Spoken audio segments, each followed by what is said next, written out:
Pessoal, bom dia! Hoje é a nossa aula 3 de resistência dos materiais, tá?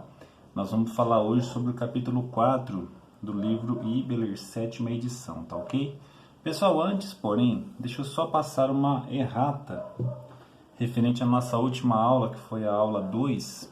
Lá no final da aula eu falei do ensaio de fadiga, terminando o assunto, tá? Terminando a aula. Antes do ensaio de fadiga, eu falei do ensaio de fluência, tá? Fluência. E eu cometi um erro, que foi o seguinte: o gráfico correto, quando a gente faz ensaio de fluência, o ensaio de fluência nada mais é do que o ensaio de tração, tá? Só que cada corpo de prova vai estar numa temperatura específica, tá? Então nós vamos ter curvas algo desse tipo aqui, ó. Por exemplo, vou ter um ensaio de tração com um corpo de prova a, sei lá, 0 graus Celsius, tá? Vou ter um ensaio de tração com um corpo de prova, sei lá, algo mais ou menos assim, a, sei lá, 50 graus Celsius. E vou ter um ensaio de tração com um comportamento mais ou menos assim, se ele estiver, por exemplo, a 100 graus Celsius, tá? Lembrando que no ensaio de tração, esse eixo aqui horizontal é a deformação, milímetro por milímetro, milímetros por milímetro, né? Que é dimensional. E aqui nós temos a tensão em megapascal, tá ok? O que eu errei na aula passada, não sei se vocês repararam, foi que eu eu inverti, né?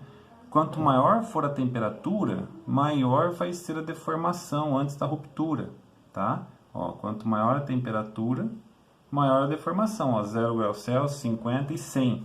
O de 100 se deforma mais antes de romper do que o de 50, que se deforma mais, né, até o momento da ruptura do que o corpo de prova que está a 0 graus Celsius, tá?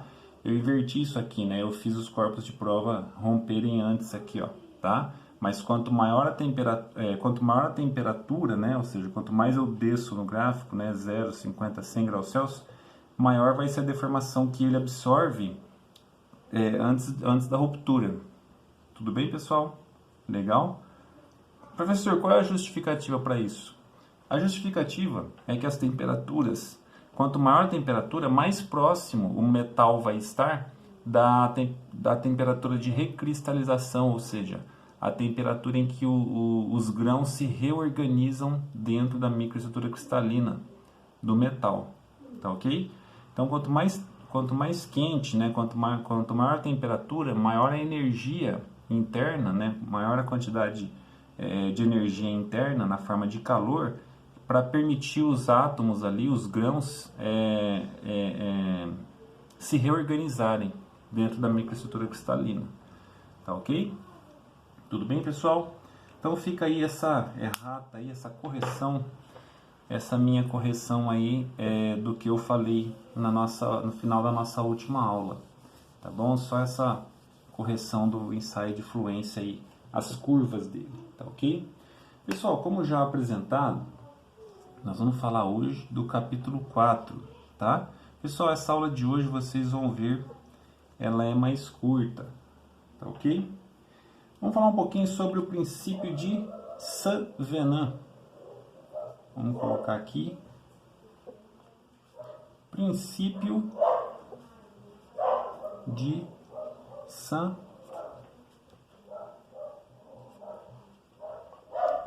Saint-Venant, que foi um francês aí que em 1855 fez esse estudo, descobriu isso aqui que eu vou passar para vocês agora, tá? Esse cara aí, o Saint-Venant, ele percebeu o seguinte, que se eu pegar uma estrutura qualquer, vamos pegar como exemplo uma chapa, tá? Uma chapa. Essa chapa está fixada aqui e eu vou aplicar aqui um esforço de tração, uma carga P qualquer, tá? Ele percebeu que quando eu aplico isso, em alguns materiais e os metais estão dentro dessa categoria, ele percebeu que a deformação desses metais era tal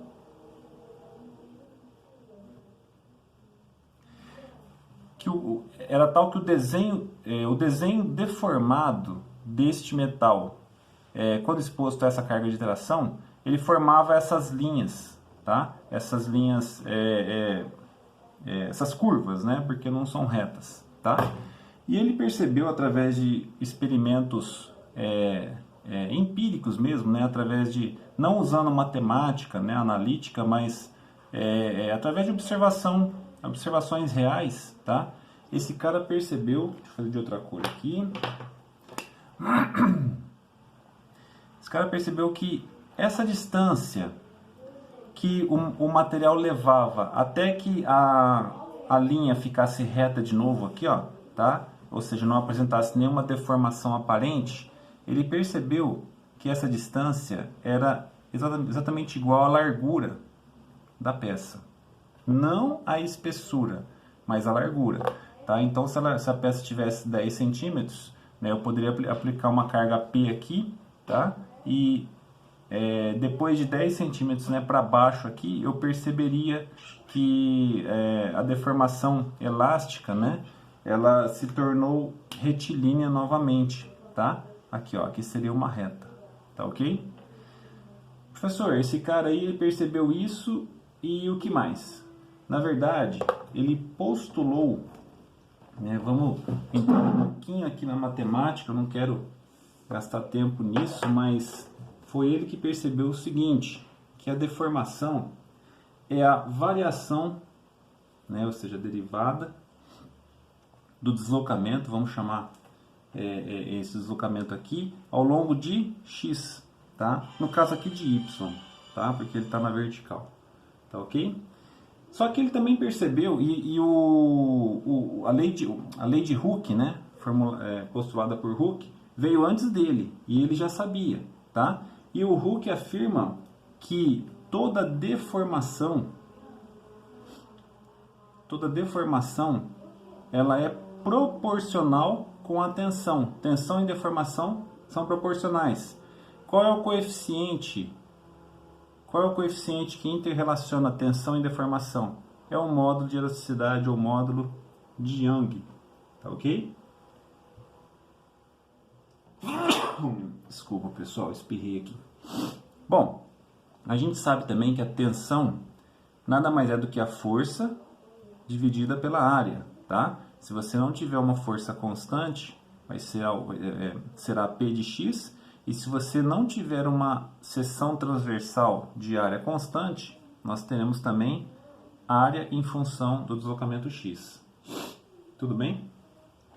Bom, se nós juntarmos essas duas equações aqui, nós teremos que o P de x dividido pela área em função de x vai ser igual ao módulo de elasticidade, que multiplica a variação de deslocamento, tá? Dividido ou seja, a variação do deslocamento em função de x, tá? X, no caso aqui, é a coordenada x ou y, né, no sistema cartesiano, tá ok? Se a gente isolar aqui os lados, né, se a gente trabalhar um pouco mais essa equação, nós teremos que o deslocamento devido à carga, o deslocamento da estrutura da peça em função da carga, vai ser P de x dx dividido por área em função de x vezes o módulo de elasticidade, tá? Bom, se eu somar tudo isso aqui, né, já que isso aqui é uma derivada, eu posso integrar isso aqui de 0 até L, onde L é o comprimento total da nossa peça, da nossa estrutura, tá? E finalmente nós teremos então, deixa eu ver se cabe aqui, que o deslocamento, deixa eu ver se vocês estão vendo aí, estão vendo. O deslocamento vai ser a somatória, eu já vou explicar isso, de P, que é a carga, vezes L, que é o comprimento da nossa estrutura, tá? dividido por A, que é a área, vezes o seu módulo de elasticidade. Tá ok? Por que somatório? Porque se eu tiver uma estrutura com diversas áreas de seção transversal diferentes, tá? E eu aplicar uma carga P qualquer aqui, ó, tá? Essa minha somatória vai ser a somatória do deslocamento na região 1 mais a região 2 mais a região 3, tá? Ela pode ter N seções transversais diferentes, tá? Só que é o seguinte, a característica do material, que é o módulo de elasticidade, nos diz que esse material, então, ele deve ser homogêneo, tá? Ou então, se for cada pedaço de um material diferente, nós temos que inserir diferentes valores de módulo de elasticidade, um para cada um. Tudo bem? Legal, pessoal? Olha só, deixa eu apagar isso aqui. Eu vou reescrever essa mesma equação, só que eu também vou demonstrar aqui as condições de contorno dela, tá? Quando a gente diz que o deslocamento de uma estrutura qualquer é a somatória de PL por A vezes E, nós podemos dizer que a gente só pode aplicar essa equação, primeiro, mediante uma carga constante, tá? Eu não posso ter uma carga que varia ao longo do tempo. Não, tem que ter uma carga constante, tá? Segundo, eu só posso aplicar isso para uma área constante, tá? Repara que aqui o A e o P não estão mais em função de x, tá? Eu tenho agora um P, uma carga constante, e uma área constante, tá ok? De seção transversal. Terceiro, eu preciso ter um material homogêneo, tá? Homogêneo, tá? E como esse princípio é baseado na lei de Hooke, ou seja, as tensões são proporcionais às deformações, então eu tenho que garantir que este material meu ele está dentro do comportamento elástico, tá? Ou seja, linear elástico, tá? Pessoal, são essas as condições de contorno para a gente poder usar essa equação aqui que determina o deslocamento de uma estrutura em função do seu carregamento. Tá ok? Tudo bem? Pessoal, eu vou passar daqui a pouco para vocês alguns exemplos de exercícios resolvidos, tá? Eu vou passar para vocês alguns exemplos de exercícios resolvidos onde vocês vão ver como se aplica, como se deve aplicar esta equação aqui. Tudo bem? Só um detalhe que eu queria falar para vocês é o seguinte. O que nós vimos até agora, lá na estática e agora em resistência dos materiais, são exemplos de estruturas isostáticas, tá? Iso quer dizer isonomia, quer dizer igualdade, tá? O que é uma estrutura isostática? Estrutura isostática, vamos colocar aqui. Opa.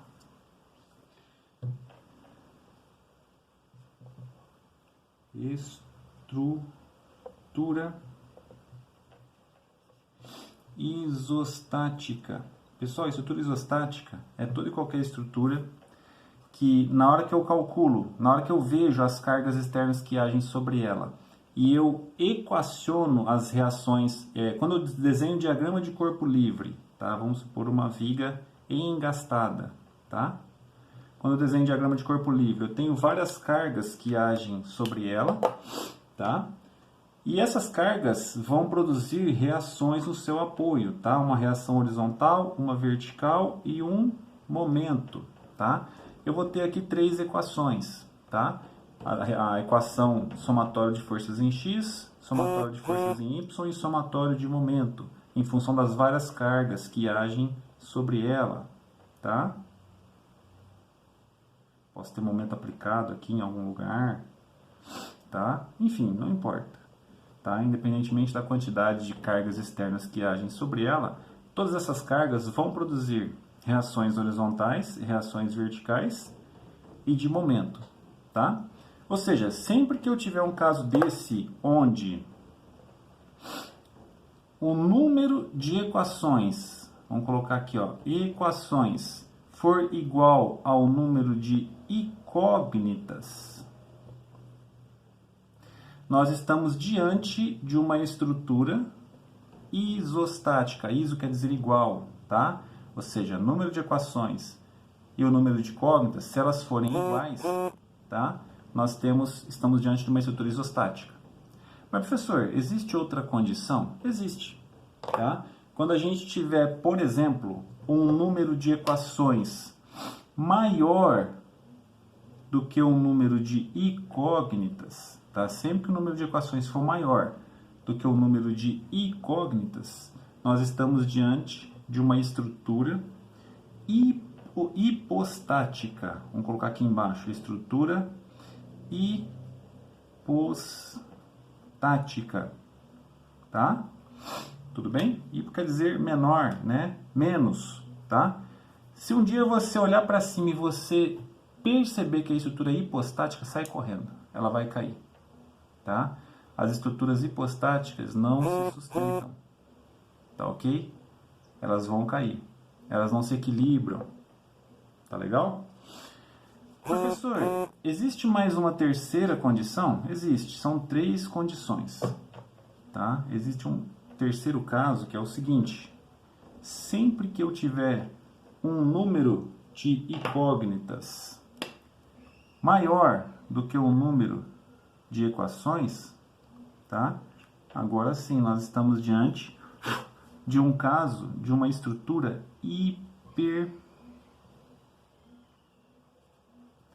hiperestática, tá? Estrutura hiperestática, ou seja, é super estática, tá? Ela é super estática. Essa estrutura você pode ficar debaixo dela, tá? Dificilmente ela vai quebrar, tá? Menos em casos em que ela pode entrar em ruptura pela quantidade de tensão excessiva, tá? Mas em geral, estruturas hiperestáticas são seguras, você pode ficar debaixo dela, tá ok? Pessoal, vou passar para vocês alguns exercícios aí e, na verdade, vocês vão perceber que no caso de estruturas hiperestáticas, tá? A gente vai fazer exercícios de casos hiperestáticos. Vocês vão perceber que a equação que falta, já que falta uma equação, né, tem mais incógnitas do que equação, a gente vai entrar agora com a equação de Saint-Venant, né, que determina o deslocamento de uma estrutura. Ela vai se somar às 3 equações tradicionais que nós já temos, que é somatório de forças em x, somatório de forças em y, somatório de momento, tá? Nós temos 3 equações para resolver casos de estruturas isostáticas. No caso de estruturas hiperestáticas, aparece uma 4ª equação, tá? Que é a função do deslocamento. Tudo bem, pessoal? Mais um caso. Agora vocês vão ver também, já dá para a gente resolver exercícios do tipo de deslocamento por temperatura.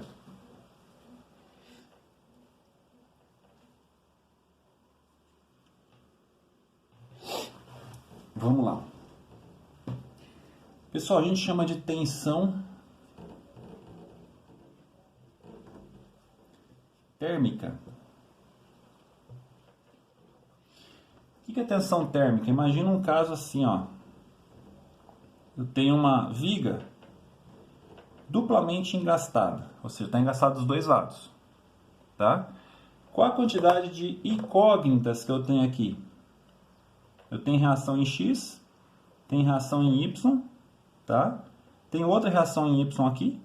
A reação em X aqui vai ser igual, obviamente, à reação em X lá, tá ok? E eu tenho aqui somatório de momento e eu tenho somatório de momento aqui, tá? E esses dois são diferentes, tudo bem?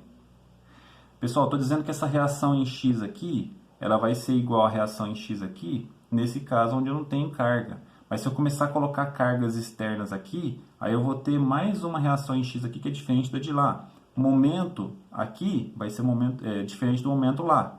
Reação vertical à esquerda vai ser diferente da reação vertical à direita. Nós temos um total de 6 incógnitas aqui, tá? Nesse caso você não consegue, você não tira,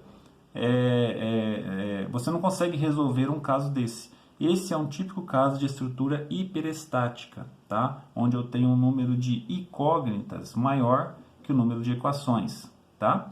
Agora imagine o seguinte, eu engastei essa viga dos dois lados, não coloquei carga nenhuma, carga externa nenhuma, tá? Só que eu acendi um fogo aqui, ó, tá? E esse fogo começou a aquecer essa barra aqui. Concorda comigo que ela vai tender a crescer por dilatação térmica? Só que ela não vai conseguir crescer porque ela está engastada. Eu vou considerar que a deformação dela aqui é zero, tá? Que os apoios reagem de forma a não se deformarem, tá? Então esse fogo causado, essa dilatação causada pelo fogo, ela não vai permitir, né? Ela vai tentar fazer o metal se distender, né? Se dilatar, mas ele não vai conseguir crescer, não vai ser dilatado, tá? Então, para este caso aqui, vai surgir o que? Uma tensão térmica, tá? Isso que é tensão térmica, tá? E lá das equações que a gente vê lá no colegial, o deslocamento devido à tensão térmica, tá? Ele vai ser L, que é o comprimento total da barra, vezes alfa, que é o coeficiente de dilatação térmica linear. Tem o linear, tem o de área e tem o volumétrico, tá? Esse aqui no caso é linear porque a gente só está considerando a dilatação linear, tá? Vezes o ΔT, que é a variação de temperatura, tá? Ou seja, temperatura final que a barra chegou menos a temperatura ambiente em que ela estava, tá? Então a gente vai precisar também dessa equação aqui, ó, sempre que o exercício envolver algum tipo de carga térmica, tá ok? Outra coisa, essa equação a gente só pode aplicar ela também mediante algumas condições de contorno aqui, tá? Primeiro, o material tem que ser homogêneo, materiais homogêneos, tá? Segundo, o material tem que ser isotrópicos, tá? Professor, o que é material isotrópico mesmo? São os materiais cujas propriedades mecânicas não variam em X e em Y, tá? Ou seja, o material tem as mesmas características mecânicas ou propriedades mecânicas, independentemente do sentido do corpo de prova. Legal? E para acabar, gente, eu falei que a nossa aula de hoje era mais curta, né? Nós vamos falar um pouquinho sobre concentração de tensão.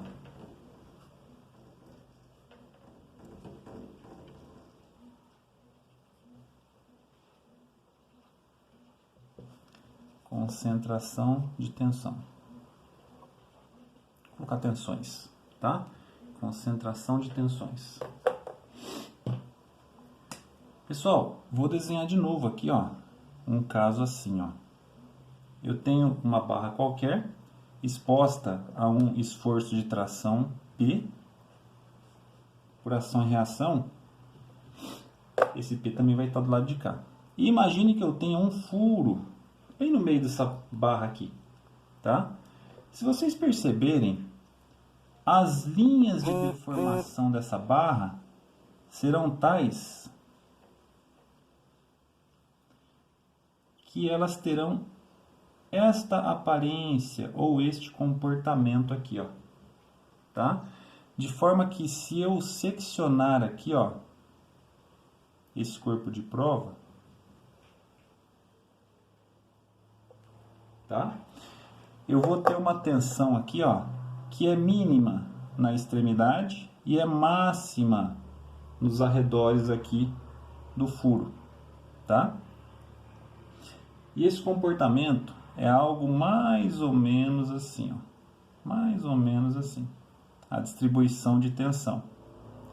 Professor, mas quando a gente faz cálculos de... E a mesma coisa lá de baixo, tá? Professor, quando a gente faz cálculos de resistência de materiais, a gente considera que a tensão é força sobre área, certo? Ou seja, se eu pegar a área aqui e a área aqui, eu vou considerar que a tensão média vai ser algo assim, ó.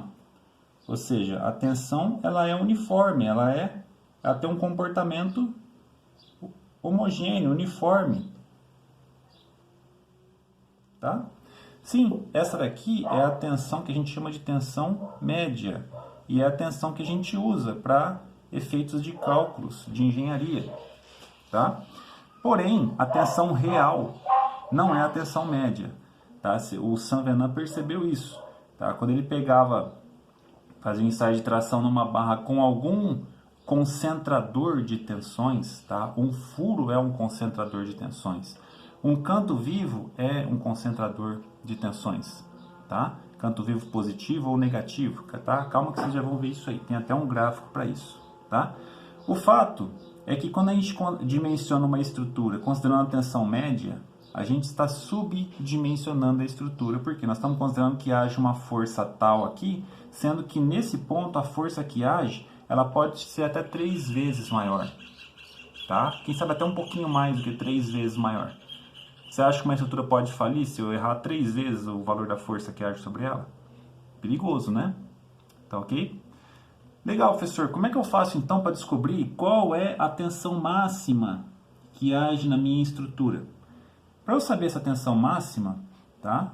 Ó, a tensão vai ser um coeficiente K, tá? E aqui que está o segredo, que vai multiplicar força sobre área, tá? Pessoal, esse K aqui, vocês poderão achar o valor desse cara aqui. Esse K, deixa eu só mostrar já para vocês. Esse K nada mais é do que a relação entre a tensão máxima e a tensão média, tá? Ou seja, a diferença entre a tensão média e a tensão máxima, tá? Ou seja, a diferença entre a tensão média e a tensão máxima, que eu falei, pode chegar a 3 vezes, 3 e pouquinho, tá? É a definição desse fator, chamado coeficiente de concentração de tensões, ou fator de concentração de tensões, tá? Pessoal, para a gente pegar o valor desse K aqui, a gente vai procurar na página 112, vocês vão ver, tem 2 gráficos ali que correlaciona a tensão média com a... Desculpa, que te dá o valor de K, em função de algumas variáveis geométricas da sua peça, tá? Uma delas diz respeito a canto vivo, a outra delas diz respeito ao raio, tá? Quando você tem elementos circulares, tá ok? Deixa eu só dar mais um exemplo para vocês, que é o seguinte. Vocês já ouviram falar que tem projetos que são mais, como é que eu posso dizer? Bom, dá uma olhada aqui, ó. Sempre que eu fizer um projeto de uma peça, de um produto qualquer, dessa forma aqui, com cantos vivos, tá? Ou eu faço ele assim, ou eu faço ele... Bom, antes, eu posso dizer para vocês o seguinte, que as linhas de tensão, elas fluem dessa maneira aqui, ó. Tá? É claro que onde as linhas de tensão se concentram, se aproximam uma da outra, tá? Isso aqui lembra a mecânica dos fluidos, né? A gente sabe que quando as linhas de corrente se aproximam, a velocidade do fluido é maior naquela região onde elas são mais próximas, e é menor onde elas são mais distantes uma da outra, tá? Você pode usar o mesmo princípio, o mesmo conceito, só que para sólidos, né? A gente está lidando com resistência dos materiais, ou seja, com sólidos, tá? Quando as linhas de tensão são mais distantes uma da outra, quer dizer que a tensão ao longo dessa seção transversal, ela é menor, tá? Quando as linhas de tensão se concentram, ficam uma bem pertinho da outra, aqui nós temos uma alta tensão, tá? E aqui nós temos uma tensão baixa, tá ok? Só que se você reparar, existe uma região aqui, ó, onde a gente, vamos dizer assim, a gente praticamente não tem tensão nenhuma, tá? Então tá sobrando material ali, certo? Outra coisa, esses cantos vivos aqui, ó, eles concentram tensões, tá? Se eu aplicar, eu acabei não representando, né? Mas aqui eu tenho uma carga de tração, a sua ação e a sua reação, tá? Quando eu traciono isso aqui, muito provavelmente, 90% de chance de a falha desse material ocorrer aonde? Provavelmente aqui, ó, tá? Ah, mas por que não aqui? A área da seção transversal é igual aqui, ó, em qualquer lugar. Sim, mas por que aqui? Porque nesse canto vivo aqui, se eu der um zoom infinito ali, eu vou ver que tem um átomozinho ali que está gritando de fazer força, tá? E a tensão que age sobre ele é muito maior do que a tensão que age em qualquer outro ponto dessa peça. Tá? Por quê? Porque aqui existe um concentrador de tensão, que é o canto vivo. Professor, como seria um projeto otimizado dessa peça? Um projeto otimizado, ele tenderia a seguir as linhas de tensão, ou linhas de fluxo de tensão. Tá? Ó, aqui nós temos o mesmo caso. Tá? Só que agora eu usei aqui, ó, um raio, um canto arredondado aqui, um canto arredondado aqui, um canto arredondado aqui, um canto arredondado aqui. Ah, professor, mas quanto que reduziu a tensão aqui com relação à tensão aqui? Para você saber o quanto reduziu essa tensão, você pode aplicar. Tensão é força sobre área, tá? Multiplicado por esse fator K, por esse fator de concentração de tensões, tá? Aqui é a mesma coisa, a tensão vai ser o fator de concentração de tensões que multiplica força sobre área, tá? Vocês vão ver que nesse caso aqui, o K é muito menor, deixa eu colocar assim, muito menor do que o K nesse caso aqui. Aqui o K é máximo, tá? É o que eu falei para vocês, chega a 3 e pouquinhas vezes maior a tensão máxima, tá? Do que a tensão máxima nesse caso aqui. Professor, mas uma peça dessa daqui é mais cara do que essa, tá? Porque se eu fizer assim, é um processo a menos de fabricação. Isso aqui, se for circular, eu consigo tornear e acabou, tá? Agora, para eu deixar a peça assim, eu vou levar mais tempo de fabricação, né? Envolve mais processo de fabricação. Essa peça é mais demorada para ser feita, consequentemente ela é mais cara. Tudo bem, mas é o preço que você paga para não ter concentrador de tensão, tá? Diante de uma carga dinâmica que envolve fadiga, essa peça aqui vai durar muito mais do que essa peça aqui, né? Aí é você, o engenheiro, que vai arbitrar entre uma e outra solução, tá ok? Tudo bem? Pessoal, espero ter conseguido explicar para vocês cada um desses tópicos aí, tá? A gente vai, como eu já falei, eu vou passar para vocês exercícios, né? Que envolvem concentração de tensões, carga térmica, tá? E os demais assuntos que a gente falou aí na aula de hoje, tá? Cálculo de deslocamento de estruturas, e acho que foi isso. São 3 assuntos que a gente abordou hoje, tá ok? Pessoal, eu devia ter falado isso no começo do vídeo, né? Mas em toda videoaula eu vou falar isso. Não esquece sempre de subir para começar a assistir a aula, subir lá no canto superior direito, tá? Você vai ver aqueles 3 pontinhos aí no YouTube, tá? Se você clicar ali, vai abrir 6 ou 7 opções. A opção do meio chama velocidade da reprodução. Pode colocar a velocidade em 2 vezes. Por quê? Eu falo devagar para ter uma boa dicção. E aí, se a aula durou 1 hora, você consegue assistir o vídeo em meia hora, tá? Sem perder detalhes, tá? Eu acho que você consegue acompanhar. Você acaba economizando tempo dessa forma. Legal, pessoal? Obrigado pela sua paciência. A gente se vê na próxima aula, se Deus quiser.